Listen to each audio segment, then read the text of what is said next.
ಇದರಲ್ಲಿ ಮಾನ್ಯತೆ ದಕ್ಷಿಣ ದಾವಣಗೆರೆ ಯೂನಿವರ್ಸಿಟಿ ಅವ್ರಿಗೆ ಇವರು ಯಡಿಯೂರಪ್ಪನವ್ರಿಗೆ ಮಾನ್ಯತೆ ಕೊಡಲಿಲ್ಲ. ಅದರಲ್ಲೂ ಮುಖ್ಯವಾಗಿ ನಮ್ಮ ಜನತಾ ಅಂದ್ರೆ JDS ಅದ ನಮ್ಮ ಏನಪ್ಪ ಅಂತಂದ್ರೆ HD ಕುಮಾರಸ್ವಾಮಿಗಳ ಕಡೆಯಿಂದ ಬಂದಂಥ ಹಿಂದೆ JDSಲ್ಲಿದ್ದಂಥ ವ್ಯಕ್ತಿಗೆ ಟಿಕೆಟ್ ಕೊಡುವಲ್ಲಿ ನೋಡಿದರು. ನಿಮ್ಗೆ ಗೊತ್ತದ ಶ್ರೀನಿವಾಸ್ ಕರಿದಾಸಪ್ಪ ಅಂತೇಳಿ ಅವರು ಬಿಡುವ ಕಾರ್ಯಕರ್ತರು ಯಾರಪ್ಪ ಅಂದ್ರೆ ಇವರು ಅಂತ ಇವತ್ತು ವಾದ ಮಾಡ್ತಾರೆ. ವಾದದಲ್ಲಿ ಹುಡ್ತಾವಿಲ್ಲ ಅಂತಲ್ಲ, ಗೆದ್ದಾಗೆಲ್ಲ ಮುಚ್ಚಿ ಹೋಗ್ತದೆ, ಸೋತಾಗೆಲ್ಲನೂ ಒಂದೊಂದು ಪರದೆ ಬಿಚ್ಚಿ ನೋಡುವಂಥ ಒಂದು ವ್ಯವಸ್ಥೆ ಬರ್ತದೆ. ಹಂಗೆ ಇವತ್ತು BJP ತನಂತ ವಿಮರ್ಶೆ ಮಾಡ್ಕೊಳ್ಳುವಂಥದ್ದು, ಜೊತೆಗೆ ಯಡಿಯೂರಪ್ಪನ ಕೈ ಕೊಟ್ಟಿದ್ರೆ ಬಿಡಬೇಕಾಗಿತ್ತು ಅಂತೇಳಿ ಅನ್ನುವಂಥ ವಾತಾವರಣ ಇವತ್ತು ಕೇಳಿ ಬರ್ತಾಯಿದ್ದ. ಇದರಿಂದಾಗಿ ಯಡಿಯೂರಪ್ಪನವ್ರಿಗೆ ಒಂದು ರೀತಿ ಸೋಲ ಲಾಭ ಆದಂಗಾಗಿದೆ. ಯಾಕಂದ್ರೆ ಅವ್ರ ಮೇಲೆ ಬರಲೇ ಇಲ್ಲ. ಅಲ್ಲಿ ಸಿದ್ದೇಶ್ವರ ಮಾತು ಕೇಳಿಕೊಂಡು JDS ಸಂಬಂಧಿಸಿದ ವ್ಯಕ್ತಿಗೆ ಟಿಕೆಟ್ ಕೊಟ್ಬಿಟ್ರು.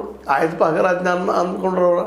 ಅಷ್ಟರೊಳಗೆ ಯತ್ನಾಳ್ ಕರೆಸೋದ್ರೆ ಸ್ವತಃ ವೀರಣ್ಣ ಚರಂತಿ ಮಠರು ಹೇಳಿಕ್ಕೆ ಶುರು ಮಾಡಿದರು. ಅದು ಹಗರಾಜಪ್ಪ ನನಗೆ. ಯಾಕಂದ್ರೆ ಎರಡೂ ಕಡೆ ಆಡಳಿತದಲ್ಲಿರುತ್ತಿರುವಂಥ ಪಕ್ಷದ ವಿರುದ್ಧ ಗೆಲ್ಲುವುದರಲ್ಲಿ ಸುಲಭದ ಕೆಲಸ ಅಲ್ಲ ಅನ್ನೋದು ಅನುಭವದಿಂದ ಬಲ್ಲಂಥ ಯಡಿಯೂರಪ್ಪನವರು ಅವು ಎರಡದ್ರ ಬಗ್ಗೆನೂ ಸುಮ್ಮನೆ ಆಗಿಬಿಟ್ರು. ತಮಗೇನು ಸಾಧ್ಯದ ಪ್ರಯತ್ನ ಮಾಡಿದರು.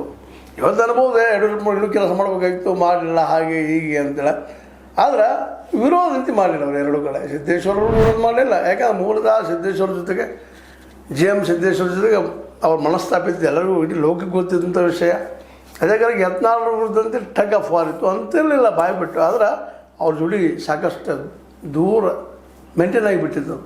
ಹೀಗಾಗಿ ಯಡಿಯೂರಪ್ಪನವರು ಇವು ಎರಡೂ ಕೆಲಸಗಳಾಗಿದ್ದರಿಂದಾಗಿ ಭಾಳ ಸೇಫರ್ ಸೈಡ್ ಹೋಗಿಬಿಟ್ರು. ಮಗನ ಅಧ್ಯಕ್ಷಗಿರಿಯಲ್ಲಿ ಉಳಿಸ್ಕೊಂಡು ಮುಂದೆ ಹೋಗೋದಕ್ಕೆ ಹಾದಿ ಮಾಡ್ಕೊಂಡ್ರು.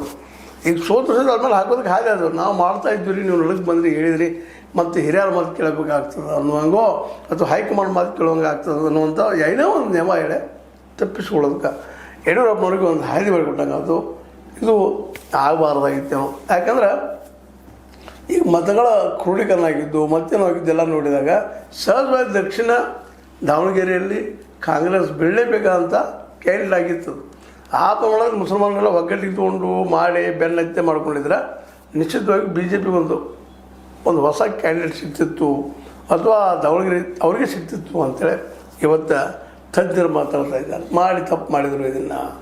ಯಾಕಂದ್ರೆ ಮೊದಲು ಬಾಗಲಕೋಟೆಯಲ್ಲೂ ಅವರು ಅಡ್ಡಾಡಿ ಯತ್ನಾಳ್ರವರು ಒಂದಿಷ್ಟು ಮುಸ್ಲಿಂ ವಿರೋಧಿ ಮಾತಾಡಿದ್ದು ದೊಡ್ಡ ಪರಿಣಾಮ ಆಯಿತು. ಅದು ಅವ್ರನ್ನ ಕರೆಸೋದಕ್ಕಾಗಿ ಇಲ್ಲೂ ಸಹಿತ ದಕ್ಷಿಣ ದಾವಣಗೆರೆಯಲ್ಲೂ ಸಹಿತ ಜನ, ಅದರಲ್ಲೂ ಮುಸ್ಲಿಂ ಜನ ಒಂದಿಷ್ಟು ಸಮರ್ಥಗಳ ಸೇರಿದಕ್ಕೆ ಕಾರಣ ಅದು ಅನ್ನೋದು ಇವತ್ತು ಪ್ರಬಲವಾಗಿ ಕೇಳಿ ಬರ್ತಾ ಇರುವಂಥದ್ದು.